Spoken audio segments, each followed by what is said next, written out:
One Piece at its core is a fun and exciting story about pirates and everything involving them, from their adventures to their lives and even their dreams. The thing about pirates, however, is they're not exactly law-abiding citizens, and that's why the world of One Piece has the Marines, a strong governmental force in charge of stopping these pirates. And the highest-ranking officers in this force are the Admirals. During their appearances in One Piece, they have been able to add drama, tension, and a lot more world-building to the story. So this video will cover everything you need to know about these Marine Titans, from their history to their strength, their abilities, and what could be in store for them in the future. And just a heads up, there are going to be spoilers. Z, the Broken.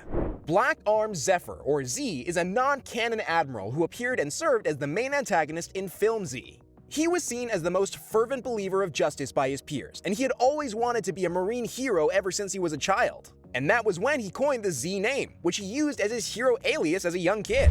As Z grew up, he would rise through the ranks after enlisting in the Marines at the age of 16. During his time with the Marines, he began to find issues in the way they operated, seeing it as unjust. However, he stayed regardless, and even got to the position of admiral during the era of pirate legends like Roger and Whitebeard. During his period acting in this position, he was highly respected by all who worked with him, and he did everything in his power to ensure justice was upheld across the seas. His position as admiral gave him the power to issue buster calls on whatever island he perceived as a threat to the world government, just like all other admirals. Although he had no devil fruit, he was a powerful force to be reckoned with while serving as an admiral, because of his mastery of armament hockey, which initially earned him the epithet of Black Arm Zephyr. Z was also an incredibly knowledgeable and tactical man who understood how devil fruits worked, knowing their limitations and ultimately seeing them as more of a hindrance than power boosters. He continued in his new position until his wife and child got killed by a pirate, which left him distraught and unwilling to act as an admiral anymore. The Marines, however, convinced him to continue as a trainer, and during his time in this role, he was able to mentor some of the greatest Marines to ever exist in the world. Z's relationship with the Celestial Dragons was never explicitly touched on, but his disapproval of the Marine ways was indirectly a disapproval of them as well, seeing as the Gorosei control the Marines. His relationship with Aokiji was one of mutual respect, with Aokiji idolizing and wanting to be like him. His relationship with Kizaru, however, was the opposite, with Z mostly being unimpressed with his overconfidence and reliance on his devil fruit ability. Z's life and view of the Marines got more tainted when, over 2 decades after the death of his family, another pirate with devil fruit powers destroyed his arm and eliminated his soldiers, leaving only 2 alive. He got the Battle Smasher, a powerful sea stone-infused mechanical replacement arm, and with the aids of his 2 followers, slowly began to hunt down pirates with devil fruit abilities as a means of retaliation. Z finally reached his breaking point and cut ties with the Marines completely when he found out that the very pirate responsible for what happened to him and his followers was offered a position among the 7 warlords of the sea. This led him to start a new group known as the Neo Marines to put an end to pirates. He devised a plan known as the Grand Reboot, which required using Dynastones, highly destructive items with a power only second to the ancient weapons. Z planned to destroy the 3 main endpoints in the Grand Line. This would generate enough magma to destroy every pirate in the Grand Line, as well as the One Piece, the treasure that led to thousands becoming pirates. His frustration drove him to the point of obsessing about exterminating the pirates. He no longer prioritized the lives of innocent civilians who would get hurt in the process. Eventually, Z's plans were ultimately foiled, and he gained a newfound respect for the pirate world. Or at least one pirate, Luffy, who stood up to him and fought him till exhaustion, even destroying the Battle Smasher. In the end, the Admiral spent his final moments surrounded by Kizaru and other Marines he trained, as they all moved to put him down for good. The Marines themselves aren't particularly free from sin, but seeing as the great Z spent his final moments in glorious battle and free from his pain, I'd say that's a pretty fitting end for him. But before we continue, make sure to subscribe to the channel and turn on the post notifications so you never miss a beat. And don't forget to smash the like button and leave a comment with your thoughts. Akainu, the Cold. Admiral Sakazuki, or as he's more popularly known, Akainu, was one of the original 3 admirals that the audience were introduced to early on in the story. He is an extremely disciplined individual who believes his absolute justice is the best way to bring about peace. This form of justice seeks to destroy what is perceived as evil to its core. And in this case, said evil would be anything contrary to the belief system of the world government, with the prime examples being pirates and the Revolutionary Army. Akainu's dedication to absolute justice has no limits, and he's willing to kill and destroy anything he sees jeopardizing it. The two most extreme examples of the Admiral crossing the line and enforcing his absolute justice would be when he killed a Marine soldier who tried to flee during the Marineford arc. He also ordered that the escaping refugee ship be shot down simply because he believed that the people of Ohara, which he was sent to annihilate, could be escaping through it. Akainu is a highly skilled Devil Fruit user who possesses the Magu Magu no Mi, a Logia-type Devil Fruit confirmed by Oda himself to be the strongest offensive power in the series. Akainu's Devil Fruit gives him the ability to conjure up magma, the extremely powerful and hot part liquid, part solid substance known to cause volcanic eruptions. This power is incredibly dangerous, able to completely decimate several people easily if he wanted to. His Devil Fruit is one of the major reasons why he's so respected and feared within and outside of the Marines. The combination of the powerful Devil Fruit and his strict personality makes him difficult to approach, and this can be why he doesn't seem to share any sort of relationship with, anybody. However, he began to consult Kizaru more after getting promoted to Fleet Admiral. Although Akainu has never been shown to idolize or love the Celestial Dragons, his actions in places like Marineford and Ohara confirm his loyalty towards the unfair gods of the world. Akainu's approach is morally wrong, but I guess that's what makes a really good villain, the fact that they see themselves as the hero of their story. He has and will continue to turn a blind eye to all they do because it isn't against the law. This is because the Gorosei who make all the rules are also celestial dragons. Akainu has a strong hatred for all those that go against the government, but he seems to have a special level of hatred for Dragon, the leader of the Revolutionary Army. This level of contempt could simply be because of what Dragon represents, with him being the leader of the government's greatest foes. But it could also be that the two of them were once friends, seeing as Dragon is Garp's son, the hero of the Marines. Perhaps Dragon was once a Marine officer who rose up with Akainu, but chose to quit when he saw the evil of the Celestial Dragons, which Akainu himself was willing to ignore. This idea of friends becoming foes is a popular heartbreaking trope that has been seen in several anime and manga. It could explain why Akainu wanted to kill Luffy so badly, because he knew his father was Dragon. After the 2-year time skip, Akainu was promoted to a higher position, which immediately prompted him to move the Marines' headquarters. And with the new Seraphims created by Vegapunk, he may have found a way to end both pirates and revolutionaries. Fujitora, the Kind. Admiral Isho, or as he's more commonly known, Fujitora, made his first appearance in the Dressrosa arc as one of the 2 newly appointed admirals within the Marines. Fujitora is a man who believes in doing good, empathizing so much with people and doing the right thing that he actually took his own eyesight after experiencing something incredibly wrong and terrible. The other admirals care about upholding justice and being lawful, but Fujitora appears to be the one who cares most for the people, which is why he practices humane justice. Fujitora strongly fights for the people's interest, as he sees it as the only reason for the Marines and government to even exist in the first place. He showed this on Dressrosa, where instead of taking credit for saving the people, he took full responsibility and apologized. He also made sure that apology was broadcast to the whole world. This was the humane thing to do, and he didn't care about the punishment he would be getting from the Fleet Admiral. He strongly believes in justice, but he also disagrees with certain policies of the world government, such as the 7 Warlord system. And he has also been shown to recognize true heroism regardless of who does it.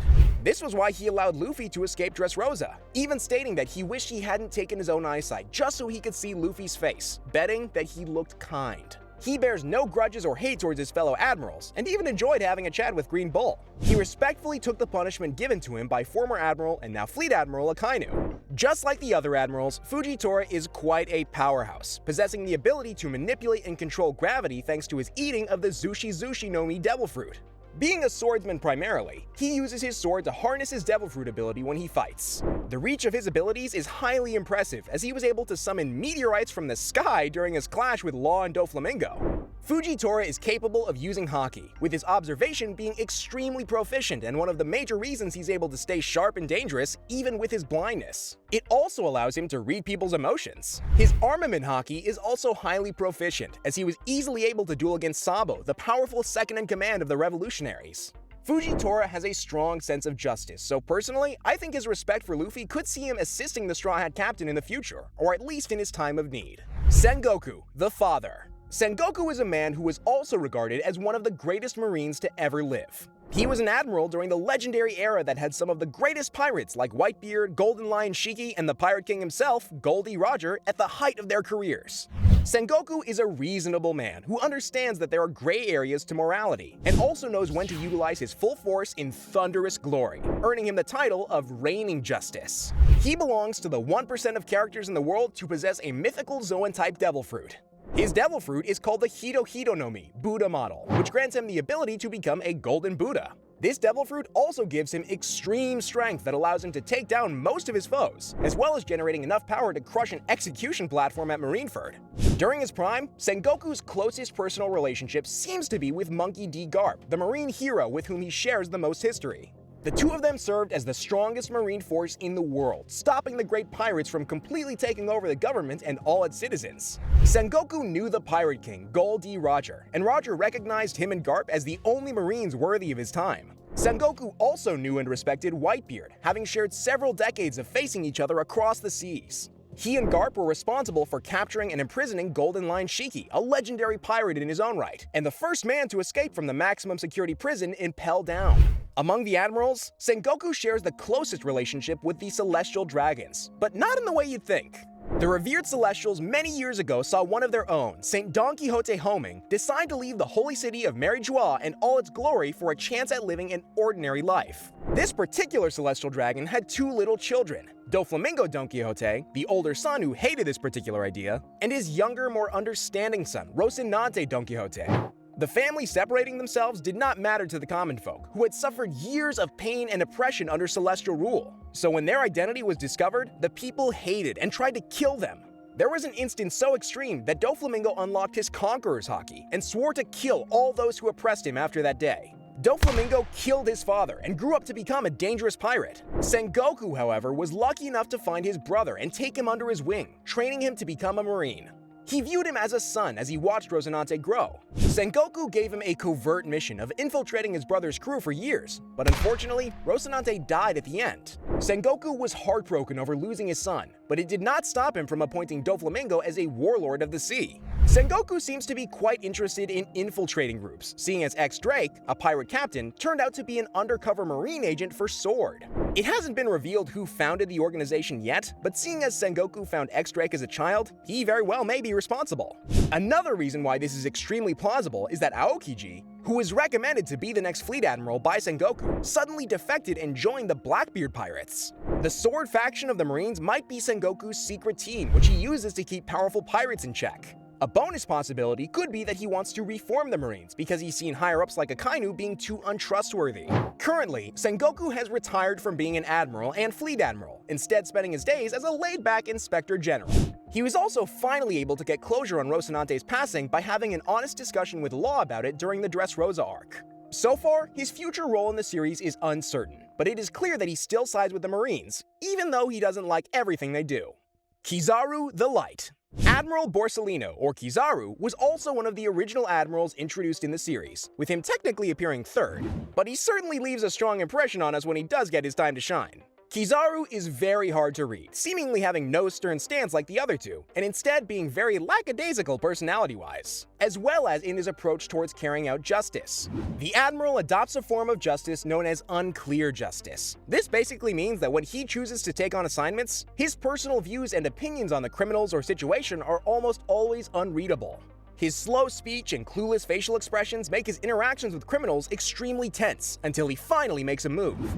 This particular trait of his makes him the most mysterious of the original trio of admirals. Kizaru, just like the other admirals, is very strong, with a proficiency in Haki, both armament and observation. His knowledge of it is also great, seeing as he was able to go toe-to-toe against the powerful Dark King Silvers Rayleigh, as well as knowing to stop when Ben Beckman pointed his Haki-infused gun at him in Marineford.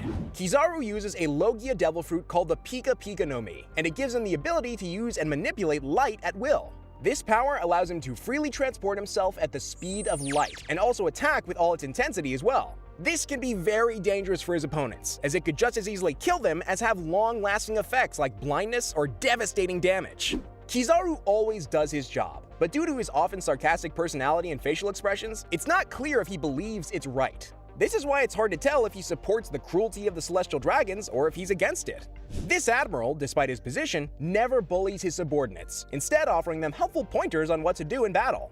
One of his closest relationships is with Sentomaru, who is the bodyguard of Vegapunk and his subordinate. Sentomaru respects Kizaru a lot, but also doesn't shy away from calling him out when he's joking around. Kizaru's relationship with his fellow admirals is also unclear because during all his interactions with them, he seems to harbor no ill will, nor does he seem to like them that much. But then again, it's hard to tell. He managed to work very efficiently with Akainu and Aokiji during the Marineford arc, and after the 2-year time skip. After Akainu's promotion, he began to offer him advice and a sympathetic ear, which is very unusual considering Akainu's hot-tempered personality. Regardless of his confusing personality, Kizaru shows no signs of ever defecting from the Marines, which means in the latter arcs he will continue to go up against pirates and revolutionaries to the best of his ability. Perhaps more information will be revealed about him in the future as well. Aokiji, the Worm. Admiral Kuzan, or Aokiji, was the very first active admiral to appear in the series, with his introduction setting up Robin's development arc and giving us an idea of how powerful admirals are. Aokiji is the most level-headed and calculating of the original trio, often choosing to observe the situation first before making his move, and sometimes choosing to not even act at all. In his earlier days, he practiced what he referred to as burning justice, but according to Oda and in SBS, the Admiral would later change it to lazy justice because he was greatly impacted and shaken by the Ohara incident. His Logia Devil Fruit, the Hie Hie no Mi, grants him the ability of ice, allowing him to create varying amounts of it and manipulate it freely as he chooses. He can also use observation and armament haki, which is pretty much required of every admiral. Aokiji always played his role during important moments, like Ace's execution at Marineford. However, he never went out of his way to enforce justice, and even sometimes turned a blind eye, allowing pirates like the Straw Hats to escape after he met them earlier on. This serves as a clear contrast to Akainu, showing that the two of them not only hold polar opposite devil fruits, but also different outlooks on how justice should be achieved. Aokiji's empathetic form of justice shows that he might not be comfortable with the Celestials' oppressive rule. Aokiji has a history with Garp, as he and his former comrade, Jaguar D. Sol, acted as Garp's subordinates during their earlier days. Aokiji respects Garp and owes him a favor, which was one of the reasons he didn't capture his grandson Luffy. He let him go when they first met, and also tried to shield him from Akainu at Marineford. He also has a soft spot for Nico Robin because he feels responsible for the way her life turned out, having been there when her people got destroyed and personally taking down his comrade and her friend, Jaguar D. Sol. Unfortunately, Aokiji quit the Marines after losing the legendary duel at Punk Hazard that led to Akainu getting the position of Fleet Admiral. In his time away from the Marines, Aokiji has allied himself with the treacherous pirate captain and now Yonko, Marshal D. Teach, for reasons not yet revealed. Based on all that's known about this former admiral, we think it is possible that he might be a sleeper agent sent in to spy on the Blackbeard pirates. This was hinted at when he protected Smoker from Doflamingo, even after leaving the Marines. But then again, maybe he joined the Blackbeard Pirates because they offered him something he needed. Let's talk about Green Bull, aka Aramaki. Aramaki, or Ryokugyu, which translates to Green Bull, is a very bigoted man who sees the celestial dragons as gods and all those who operate outside of their control as unfit to exist. He also has a deep and almost fanboyish admiration for Akainu because of the extreme lengths he goes to uphold justice. Green Bull likes Akainu so much that he planned to capture Luffy just to impress him, because he knows of Akainu's hatred for the Straw Hat. His form of justice hasn't been explicitly stated, but based on his love for the Celestial Dragons and Akainu, it should lean towards the tougher side of the spectrum. Green Bull uses the Mori Mori no Mi Devil Fruit, a Logia-based fruit that allows him to manipulate nature to his liking. This ability is why he spent the last couple of years not eating, instead gaining nutrients by taking what he needed from nature. He can create branches from his body, which he uses to refuel himself. He sometimes even uses the branches to drink alcohol, which he seems to really enjoy. This ability is extremely dangerous because he also uses it to drain the life out of living creatures, especially those who try to fight or stop him. This admiral is immensely strong, as he was able to take down King and Queen, two all-stars of the Beast Pirates, who were recovering in Udon Prison after the raid. Ryokugyu is also highly durable, as he was not damaged by the Advanced Conqueror's Haki attack that Yamato used against him. Instead, he only showed irritation, acknowledging their powerful haki. It was also revealed that during the events of the Reverie, he and his fellow admiral Fujitora fought valiantly against the revolutionaries, who were led by their second-in-command Sabo. He has a great understanding of haki, effectively embedding his roots with armament haki to pierce his enemies, and using his observation haki to sense actions happening far away from him. This came in handy as he was able to sense Shanks' powerful Conqueror's haki from afar, and it forced him to stop attacking Wano. Based on all that we know about Green Bull, it is clear that he's going to be an important part of the final war that is coming, and he'll most likely be on the side of the Marines and Celestial Dragons. This means that there will probably be a clash between him and Admiral Fujitora, seeing as the latter doesn't follow the Celestial rule as law. Alright guys, that's everything you need to know about the Admirals. What are your thoughts on the video? Do you think we missed some info? Let us know in the comments section down below. Thanks for watching, I'm Jack Stansbury, and have a great day!